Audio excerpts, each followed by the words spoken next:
Episode 1. The System Awakens. The Rise of the Loser. Arkland City, Bayside District, Otis High School, junior year. Standing on the podium, a middle-aged female teacher with black-framed glasses spoke in French without stopping. The rhythm of her words floated through the air like a lullaby, and the students slowly succumbed to their drowsiness.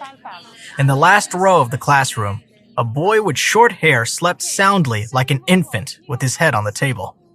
That boy's name was Aiden Dale, a 16-year-old student. Aiden felt as if he had been dreaming for a very long time. In his dream, he had been admitted to the best high school in the county, instead of paying a high price to attend Otis High. In his dream, his parents heaped praises upon him, seeing him as the wonderful child the neighbors thought him to be. In his dream, the star student of his class sat at the same table next to him.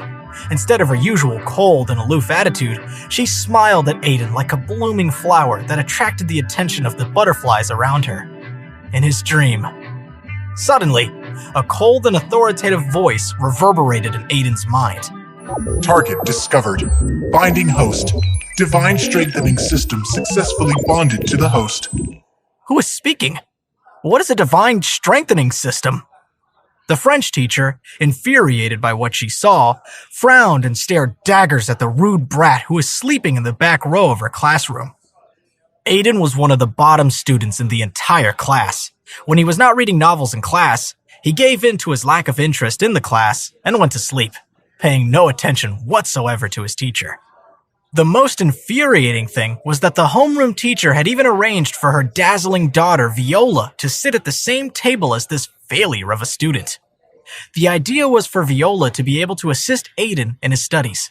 However, her daughter had already complained to her many times, saying that Aiden had been staring at her all day, preventing her from focusing on her studies. Remember this, the French teacher could not help but stop lecturing and throw the piece of chalk in her hand at Aiden. With utmost precision, it landed squarely on Aiden's head and shattered into several pieces, leaving chalk shards and dust on Aiden's body. All the students in the class, startled by their teacher's sudden action, turned to stare at Aiden. "Who dares hit me?" Aiden yelped as the sudden shock pulled him from his dream and he stood up like a clown. He blew at the cloud of chalk dust in his face. With that, the other students burst into laughter. Especially Viola Kane, Aiden's table partner. She was the smartest and prettiest girl in the class. She also tried to stay as far away from Aiden as possible, and now her beautiful, oval face was filled with contempt for him. Aiden's brain was starting to catch up with his body. He had been dreaming. Of course, there's no such thing as divine strengthening system. Today was the second week of Aiden's high school life, and he was currently in French class. Aiden lifted his head and looked to the front of the classroom with a trace of nervousness on his face. The gloomy old woman standing on the podium was Aiden's French teacher. Although she had to be at least 40, she shamelessly asked everyone to call her Miss Kane.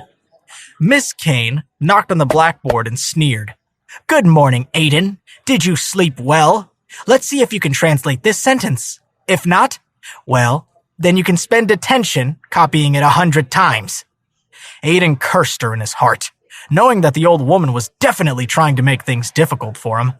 No matter how stupid he was, he could clearly tell that the sentence written on the blackboard was the content from the next chapter. It was not something that anyone in the class, since they just started the year, could answer. However, there was nothing that Aiden could do. After all, it was his own fault that he was caught sleeping in class. If he behaved poorly now, Miss Kane would definitely call his parents. In a moment of hopelessness, Aiden could only brace himself as he walked towards the blackboard. He could hear other students murmuring around him. "Even I don't understand this question. How could the worst student of the class translate that?" Serves him right. He's just some trash who doesn't understand his place. To actually have the nerve to sit at the same table as our genius. Everyone was waiting for Aiden to make a fool of himself.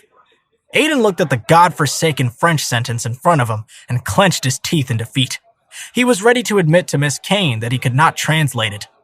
But just at that moment, the voice from the dream sounded in his mind once again. "Ding! Analyzing French words.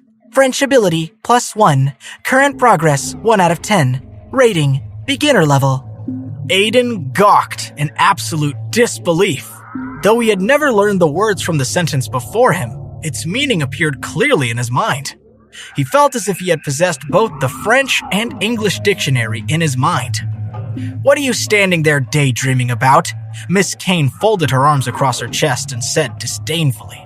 "If you don't know how to translate it, I'll see you in detention. Don't waste your classmates' time any further." She continued, "Every minute of class that you waste is equivalent to wasting an entire class session for everyone else in the class." "You're so damn annoying!" Aiden could not help but shout in annoyance. You actually dare to raise your voice to your teacher?" Miss Kane fumed with so much anger that her glasses almost flew off her head in her moment of eruption as she declared, "All right, I'd like to see how you do it." Everyone in the class was shocked by Aiden's sudden exclamation as well. Their whispers had turned into a loud discussion. "Has Aiden gone mad? Why is he acting so arrogantly?" one student asked. "He's so irritating. Let's see how he's going to deal with this later," commented another student. Everyone's attention was set on Aiden. However, Aiden did not feel nervous whatsoever as his gaze shifted from one word to another. Just as expected, the voice in his head rang out again. Ding! Analyzing French words. French ability, +1. With that, Aiden read the entire sentence word by word. French ability, +1. French ability, +1. Current progress, 11 out of 100. French ability leveled up to proficient level. At that instant, Aiden seemed as if he had entered another world. He felt like a stream of warmth had rushed to the top of his head. Those French words that seemed impossible initially had instantly become easy to understand. The answer to the whole entire sentence was now displayed clearly in his mind. At this moment, Aiden concluded that the system that only appeared in novels had actually come to him. Aiden revealed a confident smile as he picked up a piece of chalk and quickly wrote the translation on the blackboard. In less than 10 seconds, Aiden had finished translating the sentence. How could he be so fast? That's impossible. He must be scribbling nonsense. The students still did not believe, or rather, did not want to believe in Aiden's abilities. Casually throwing the chalk into the chalk box, Aiden patted the dust off his hands and looked at the stunned Miss Kane. He said lightly, "Miss Kane, although this kind of question is too simple for me, I still have to say, please don't give me such a flawed question in the future." Then he pointed to a word on the blackboard. This word, interesting, should obviously be replaced by its version as a verb, interested. Seeming to have just come back to her senses, Miss Kane took a glance at the textbook's original answer and discovered that Aiden's answer was a better translation than the one in the text. More mind-blowing was that Aiden managed to point out a problem in the original French. One had to know that the editor of the textbook was a legendary professor at Oxford University. Aiden was no longer an ordinary person anymore, but was a master of the French language. Miss Kane suddenly came to a realization of Aiden's reason for not paying attention in her class. With his level of proficiency in French, he could directly move on and take the college entrance exam. Her face flushed scarlet red as she shyly said, "Aiden, your translation is perfect. Quickly go back to your seat and let's continue with our lessons." Everyone in Class 8 immediately sucked in a breath in disbelief. How could this be possible? He had actually translated the sentence correctly? Aiden turned around and walked nonchalantly back towards his seat. He could not help but sigh as he looked at the dumbfounded expressions on his classmates' faces. Before going up to the podium, Aiden felt that they were not from the same world. After all, he knew that he was simply a failure of a student. Returning to his seat, he still felt that he was in a different world from them. But now, they had all become dregs in his eyes. After returning to his seat, Aiden noticed that his table partner, Viola, had secretly passed him a piece of paper with words written on it. It read, "How did you do it?" Aiden turned to her, only to find that Viola's face had turned red as she unconsciously moved closer to him. The surrounding male students who saw this had flames of jealousy shooting from their eyes.